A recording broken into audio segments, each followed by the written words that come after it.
stools somewhere about. Is there a black stool in the house? There was, lurking in the corner. Oh, there it is. My friend, the black stool. Would you please welcome the black stool?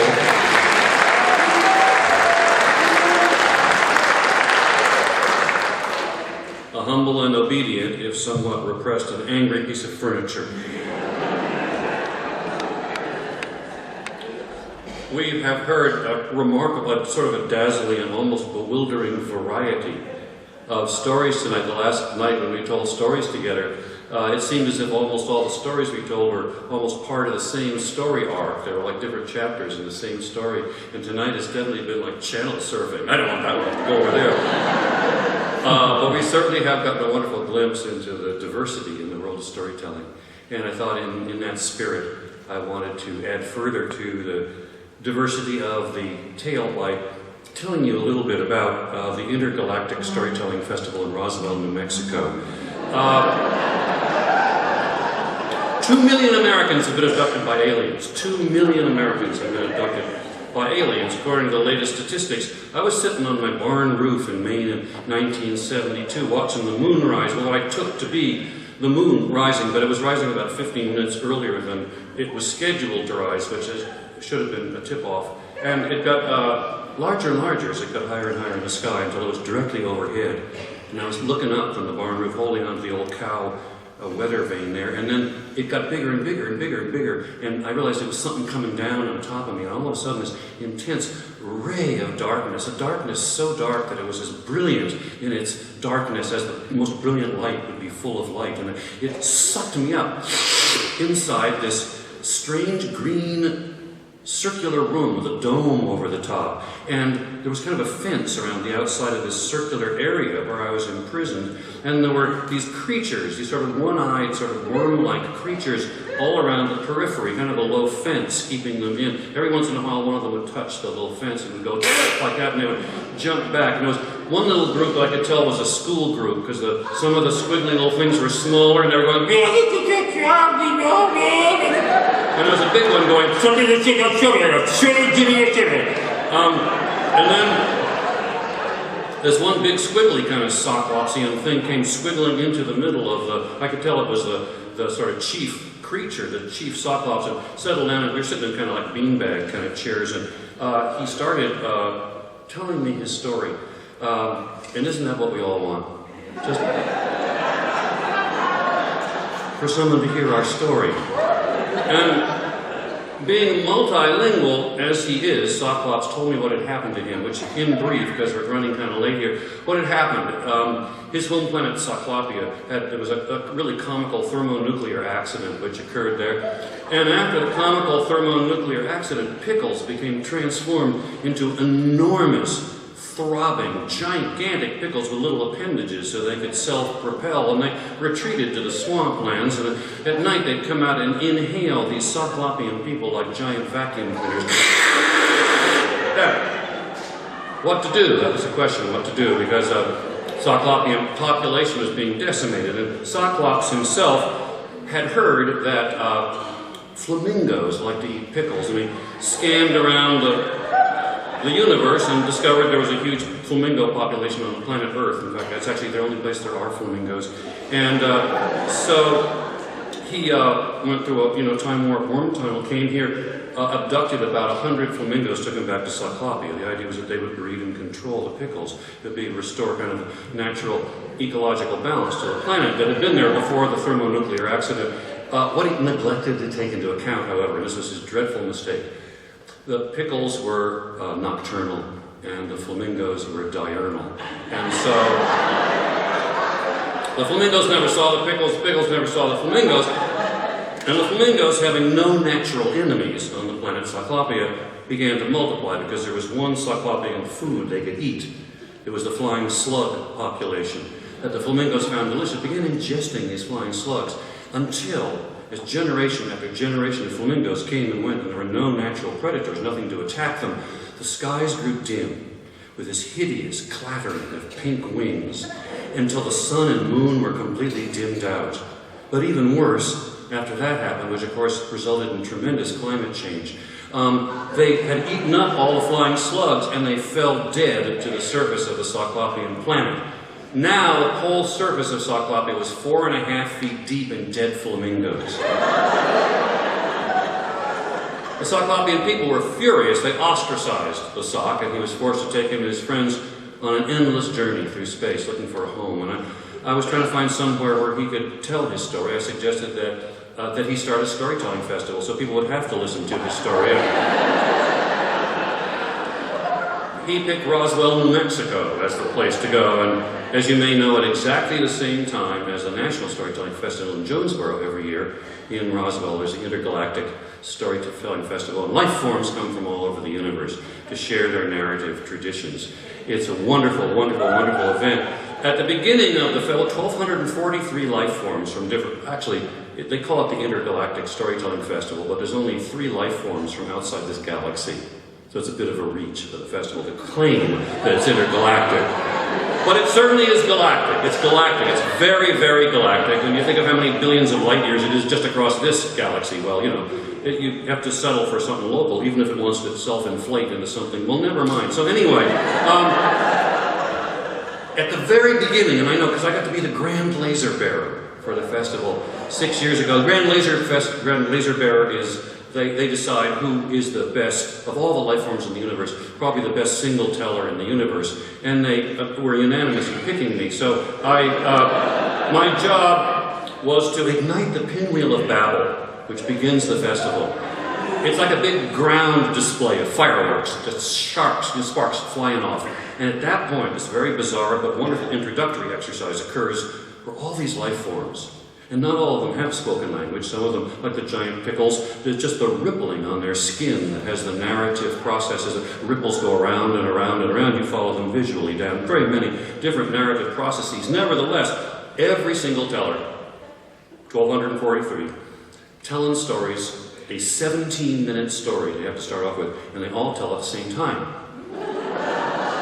I know, you're thinking, what's the point of that? None of them can hear each other. Well, the thing is that we interviewed all the storytellers, and they all, to a single creature, agreed they would much rather tell a story themselves than have to listen to someone else's story. So it was a chance for everyone to tell their stories, but things don't get any more comprehensible after that because no one has a language in common and there are no interpreters. Which means that for the entire period of the festival, no one understands anything anyone else has to say, ever. This creates the most comfortable, warm, nurturing, and friendly community I have ever been a part of. Because I realize it's only when we begin to understand where someone else is coming from that they begin to irritate us. And the more we understand about them and their culture, the more we don't want to have anything to do with them until eventually we declare war on them. I discovered the beauty and the joy and the harmony and the cosmic misunderstanding that is at the center, of course, of all of our lives, because who really understands anything at all?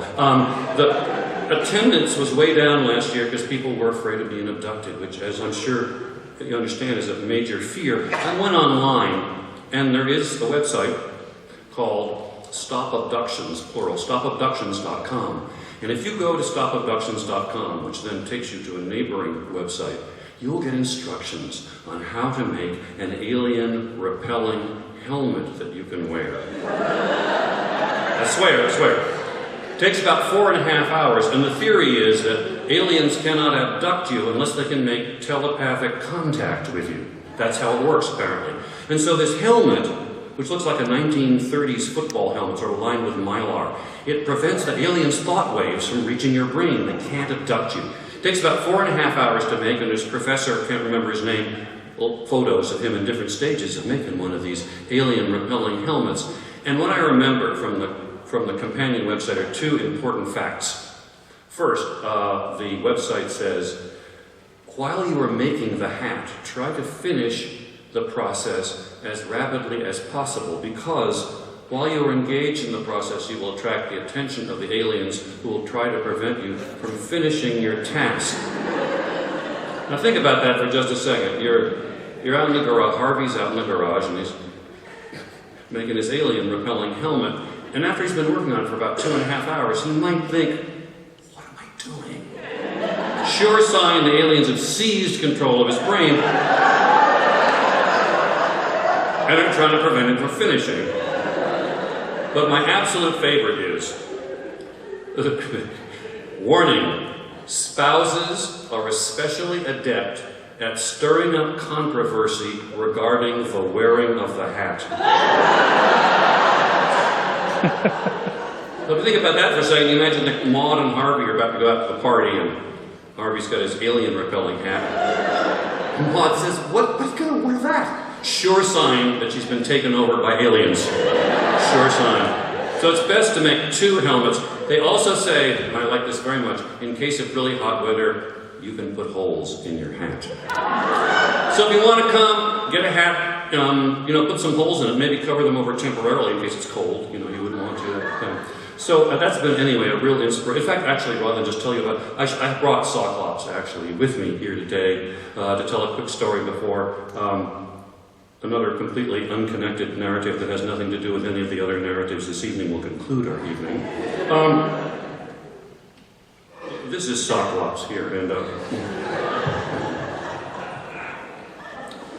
he is compiling, you'll forgive him, something called his encyclopedia, which is just a collection of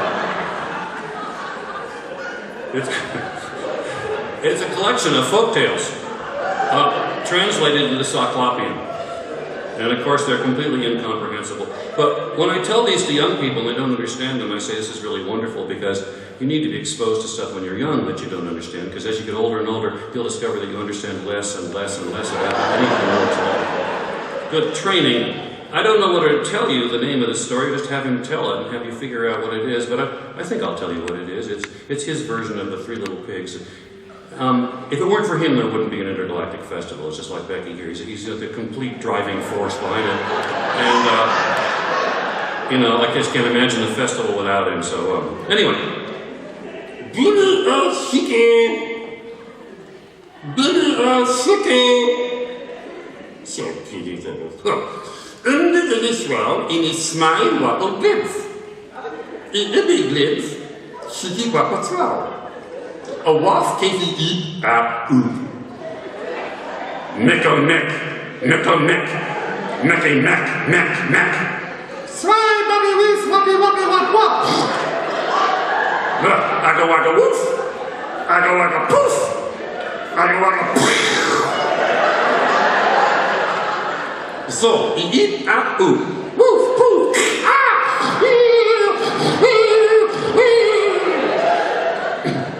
Schmempuffi c'est Tropoffi, ligne de Sakikepo.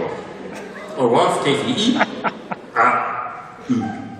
Nickel neck, necky neck. Sway, bubby woof, wubby wop.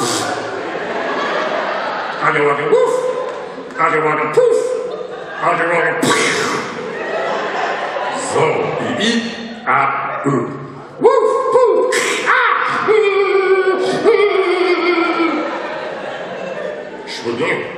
in cry and clee in troubles, her probably really took a throw.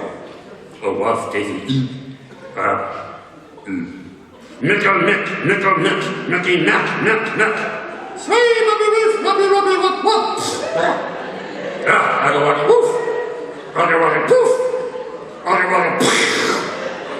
So he eat woof, poof. Okay. Woof, poof. Okay, woof.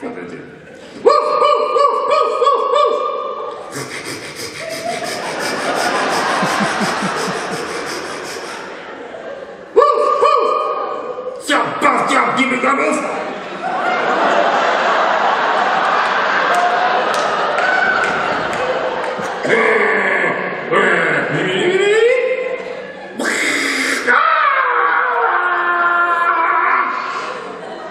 Snippety, Egeto, Wolf.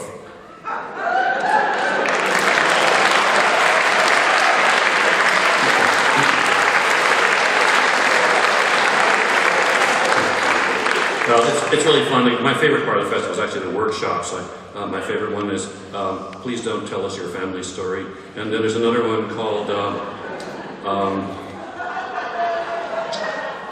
oh, I know, Burning Intergalactic Bridges of Understanding Through the Use of Propaganda and Lies. It's really inspiring. The power of story to destroy and maim is beyond comprehension, according to Sokolow. Remember, don't judge him by earthly standards. He's an alien life form. Can't help it. Anyway, I'm really happy to put him on the table and move on quickly to something else. So, just to return things to sanity here for a moment. I'd like to close the evening with a short story from Maynard Moose, my good friend Maynard Moose, who I've known for many years, started telling my little boy stories many, many years ago. And now is the keeper of the flame. One moose in every generation gets to carry on the flame, tell the stories of Mother Moose, which are sent telepathically down from Mother Moose, the creator of the universe. And up until Maynard's time, we're all female because, well, they're transmitted telepathically, and the female moose could receive them at any time of year, but the male moose could only do it during that part of the year when they have antlers, because they acted like kind of a satellite dish and kind of reinforced the signal. And the female moose could receive them any time of year because they're more sensitive than the male mooses. It's the opposite of the way it is with human beings. So, I would like to conclude the evening with a teaching story that communicates traditional moose values. This is called The Ants and the Grasshopper.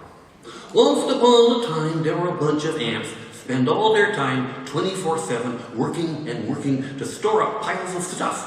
So when winter comes, they have a big pile of stuff they can have that no one else can get. They work 24/7, but their neighbor was a grasshopper that spent all his time playing the banjo. I love to play my banjo to the sky so blue and hopping o'er the grassy plain. The thing I love to do spring. Well, the ants shake their heads. Grasshopper, you should not waste your time playing the banjo. Winter will come. You should be working 24/7 all the time. Pile up the piles of stuff for you can have that no one else can get. But the grasshopper don't care. I love to play my banjo to the sky so blue and hopping o'er the grassy plain. The thing I love to do spring. Well, the ants were right. Winter came. And first it rained a cold, cold rain. It rained for days and days. It rained for weeks and weeks. And all the food the ants had stored underground was now sopping wet. Then suddenly it freezed solid. All the ants' food is frozen in a giant block of ice. Meanwhile, everybody invite the grasshopper. Come to our party. We give you food and money and a place to stay. We want to dance. Well, the poor ants, they come to the grasshopper. Please, could you give us banjo lessons? No, no, no, said the grasshopper. You should have thought of that last summer.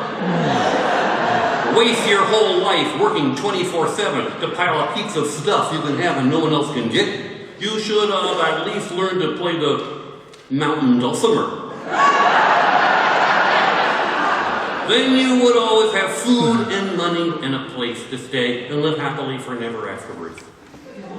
That's the end of that. Thank you very much. Thank you.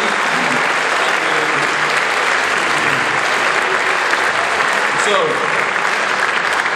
time for us to go. Thanks very much. Don't waste whatever years you have left working 24/7 to pile up huge heaps of stuff for you to have that no one else can get.